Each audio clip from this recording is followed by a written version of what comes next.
I'm done with you. Just die here." My husband spat out the words, leaving them to hang in the frigid air as he abandoned me and our 4-year-old daughter in the snowy expanse of the mountain wilderness. I had no clue where we were, the biting winds mercilessly gnawing at our bodies, causing us to shiver uncontrollably. "We just have to follow Grandma," my daughter suddenly exclaimed, pointing in a direction where there was no one to be seen. Despite the absence of anyone there, I decided to trust my daughter's strange intuition. "My name is Nancy, a 32-year-old remote worker. I had met my husband, Mark, at a group blind date. He was a charismatic entrepreneur, smooth-talking and confident. I fell for him hard, and we soon got married. Mark came from a well-respected family, and our friends envied the seemingly perfect relationship we shared. After our wedding, at the request of my in-laws, we moved in with them. They were kind people, but my mother-in-law's frail health demanded constant care. Nancy, I heard you're a nurse," my father-in-law said to me one day. "My wife is so frail, and I've been so worried. We are grateful that you came into our lives." I left my nursing job to care for my mother-in-law, working from home as a web designer, a passion I had cultivated over the years. It allowed me to work at my own pace, without the pressure of strict deadlines. But one thing nagged at me. After 3 years of marriage, we still hadn't been blessed with a child. Mark's business flourished, but he became increasingly absorbed in his success, spending more time out than at home. "Listen, Mark, your mom isn't doing well. You should spend some time with her," I would plead, but to no avail. I longed to show our child to my bedridden mother-in-law, who didn't have much time left, and a guilt gnawed at me. "I'm sorry we couldn't give you a grandchild yet," I lamented one day. "Don't say that. I'm satisfied to have a daughter like you, Nancy," my mother-in-law replied kindly. She had become like a real mother to me since I had lost mine at a young age. On good days, I would take her for walks in her wheelchair or prepare nutritious meals that she could enjoy. I tried my best to make her remaining days comfortable. One day, she called me to her bedside. "I'm glad you're going to have a lovely daughter soon. She'll be born around the time jasmine will bloom, so name her Jasmine." I hesitated, unsure of how to respond. I couldn't help but feel puzzled by my mother-in-law's cryptic words. Her health had been deteriorating, and I wondered if her illness was causing her to hallucinate. Not long after, she passed away, leaving me utterly devastated. I had been by her side every day since we got married 3 years ago. Shortly after her funeral, I discovered I was pregnant. The due date was set for July, the very season for jasmine flowers, just as my mother-in-law had mentioned. I was stunned, but more than anything, I was overwhelmed with joy. I couldn't wait to share the news with Mark. "Mark, listen. I'm pregnant," I announced eagerly when he finally came home. His response caught me off guard. "Wait, really? I'm not good with kids. I don't think I want any right now," he said dismissively. His words stung, leaving me speechless. I could smell alcohol on his breath, and his clothes reeked of perfume. I had a sinking feeling I knew where he was spending his time. To him, I was nothing more than a convenient housemaid caring for his parents, but I couldn't give up on the precious life growing inside me. Despite Mark's indifference, I managed to gather the necessary resources for our baby. I dipped into the savings I had accrued when I was single and used my earnings from work. Just as my mother-in-law had predicted, our daughter was born during the blooming season of jasmine flowers. We named her Jasmine. She was a beautiful child with radiant skin, bearing a striking resemblance to my late mother-in-law. As Jasmine grew, she displayed unique traits. She would laugh and wave her hands as if in conversation with unseen companions. By the age of 2, she began speaking broken words, often directing them towards the family shrine. "Grandma, do you like Jasmine?" "Jasmine loves Grandma too," she would say, her innocent voice filled with affection. Even when I asked Jasmine who she was talking to, she would simply smile, leaving me both puzzled and awestruck by her mysterious interactions. When Jasmine turned 3, I often caught her engaged in deep conversations with someone in the corner of our loft. "Hey Jasmine, who are you talking to? And what about?" I would inquire, curious about her mysterious interactions. "Grandma said she will give me her bracelet from the drawer," Jasmine replied innocently. Grandma did. She said she knitted them using the fabric of her favorite sundress. I asked, intrigued by her response. Intrigued, I opened my late mother-in-law's drawer, where I indeed found a hand-knitted bracelet. Watching Jasmine happily wear the bracelet, my father-in-law murmured nostalgically, "Ah, Those were made from the sundress my wife loved to wear when she was young. She made them into bracelets. She was skilled at knitting. Surprisingly, it seemed that Jasmine could truly communicate with my deceased mother-in-law. However, fearing it might bring harm to her, I decided not to disclose this to anyone. Our days were peaceful, but the tranquility didn't last forever. Mark began to indulge himself, abandoning his work. His company teetered on the brink of collapse, and we could barely afford our living expenses. We relied on the money provided by my father-in-law and my earnings. Eventually, Mark had to swallow his pride and ask his father for financial help. Thanks to that, his company somehow managed to recover. But the question lingered. Would Mark, who continued to lead a carefree lifestyle, ever change? I couldn't shake off my skepticism when one day, Jasmine started saying something unsettling. "Daddy is planning to do something bad," she confided in me. "What do you mean?" I asked, my concern growing. "I don't know, but Grandma seems worried. She told me to be careful," Jasmine replied, her words sending a chill down my spine.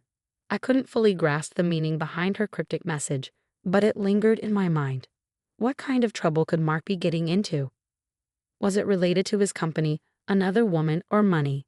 I pondered these possibilities, but without any concrete evidence, I hesitated to confront him. To err on the side of caution, I began carrying a voice recorder and instructed Jasmine not to mention her conversations with her grandmother to her father. A vague feeling of unease gnawed at me. My suspicions deepened when I discovered numerous receipts from strip clubs and bars among Mark's belongings. Despite the financial struggles of his company and even after seeking help from his father, his habit of going out remained unchanged. Moreover, I stumbled upon a note that read, "Consult the gang about the plan." The mention of the gang left me uneasy and wondering about the extent of Mark's involvement. If what Jasmine said was true, and my mother-in-law had indeed been warning us, it could signify impending danger for me and Jasmine.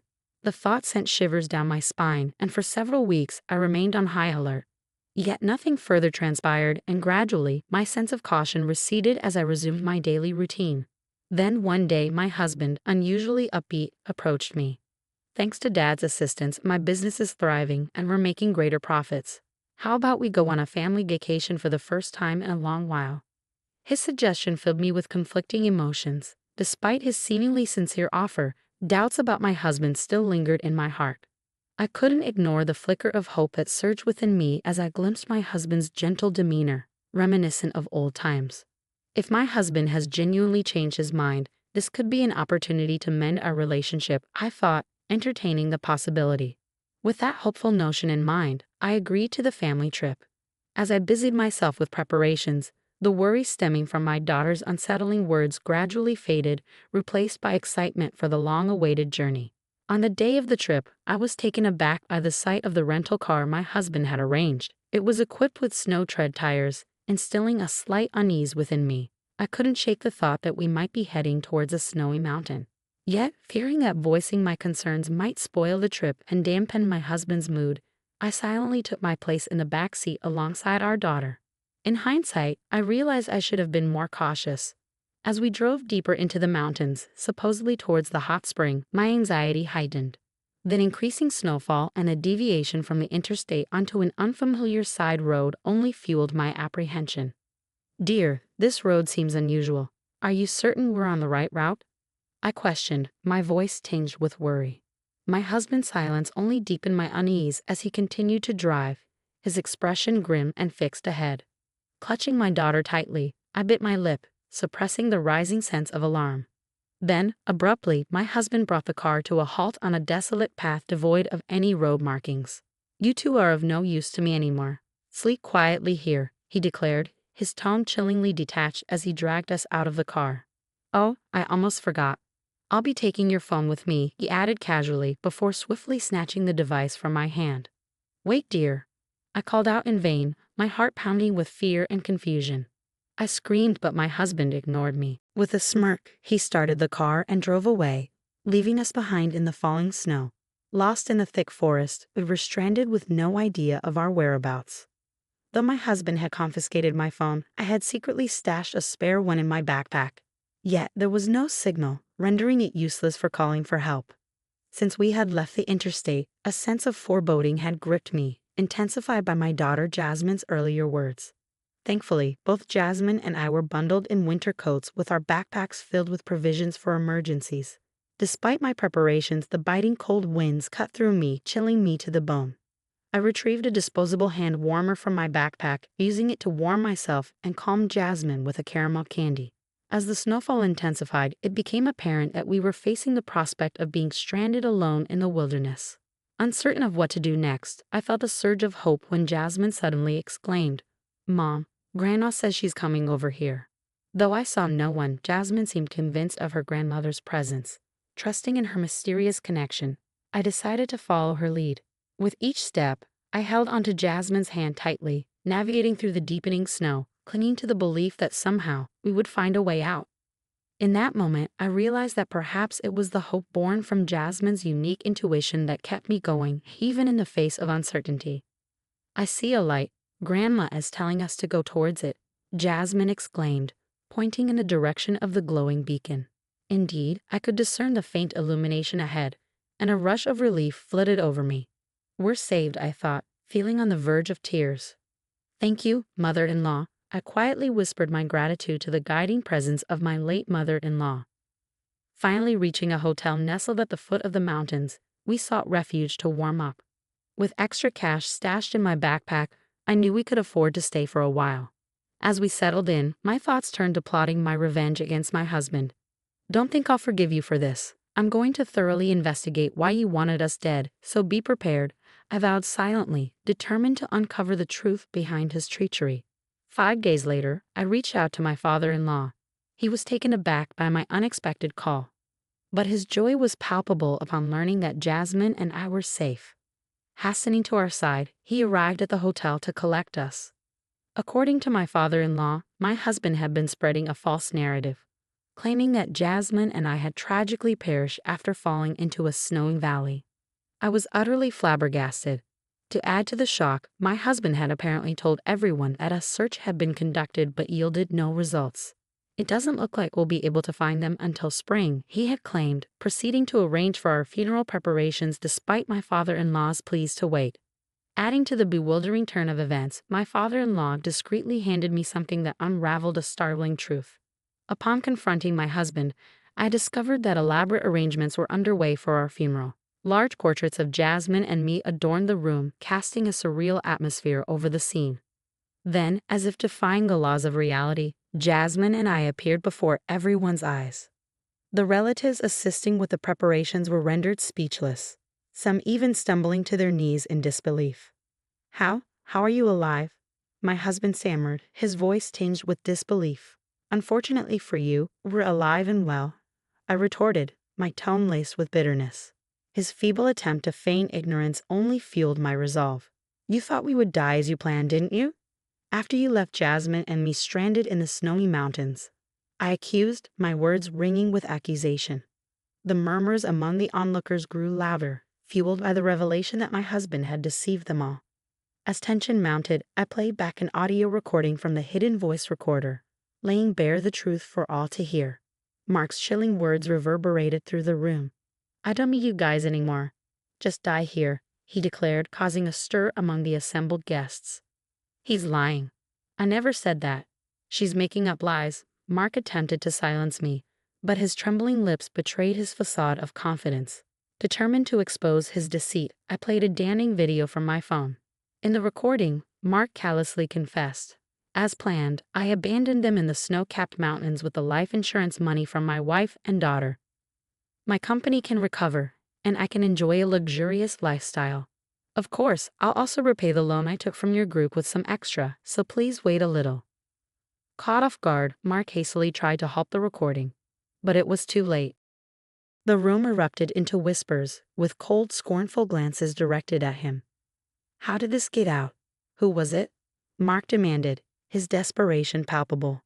"I asked your father to copy the footage from the dash cam in the rental car you use," I revealed, watching as Mark's facade crumbled. "Mark, you abandoned your own son. Why would you side with a complete stranger?" he challenged my father-in-law. But to everyone's surprise, my father-in-law's anger was directed squarely at Mark. "It's no surprise that he would abandon you. After all, you secretly took out a large life insurance policy not only on Jasmine and me, but also on your own father, he accused, thrusting a policy found in Mark's drawer towards him.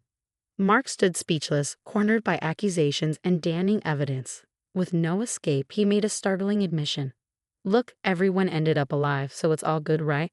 I was forced into doing this by loan sharks, he confessed, his desperation evident. I had it tough too, so forgive me, Mark pleaded. But his words fell on deaf ears. Don't make me laugh. There's no way I can forgive you. I'll be reporting this to the police, I declared firmly, my resolve unwavering. We're a family, you can let this slide, right? Please, Mark implored, desperation evident in his voice as he sank to his knees before us. My father-in-law and I exchanged incredulous glances. There is absolutely no way. I'm utterly disgusted with you. You can go to hell, I spat, my contempt palpable. Mark's shock was evident as he realized his apology wouldn't suffice. But it was too late. A relative who had overheard our exchange had already alerted the authorities, and soon the police arrived to take Mark away. With overwhelming evidence against him, Mark was convicted of a serious crime for attempting to take the lives of his own family. His company went bankrupt, and his life was set on a path of misery even if he were to be released from jail. Our marriage ended in divorce, and I won full custody of our daughter Jasmine. At my father-in-law's earnest request, Jasmine and I formed a special adoption bond with him, receiving his inheritance as a gift while he was still alive. Now we live happily with my kind father-in-law, cherishing every moment as we watch Jasmine grow. Though he often encourages me to find love again, for now, I am content with the life we have. The other day, Jasmine whispered in my ear, Grandma says she's glad, but we can't meet her anymore, so she's saying goodbye. It tugged at my heartstrings, but if it meant that my mother-in-law had nothing left to protect us from, then perhaps it was for the best. Dear mother-in-law, I will protect Jasmine with everything I have, I vowed, placing my hands together in front of her grave, a promise made with unwavering determination.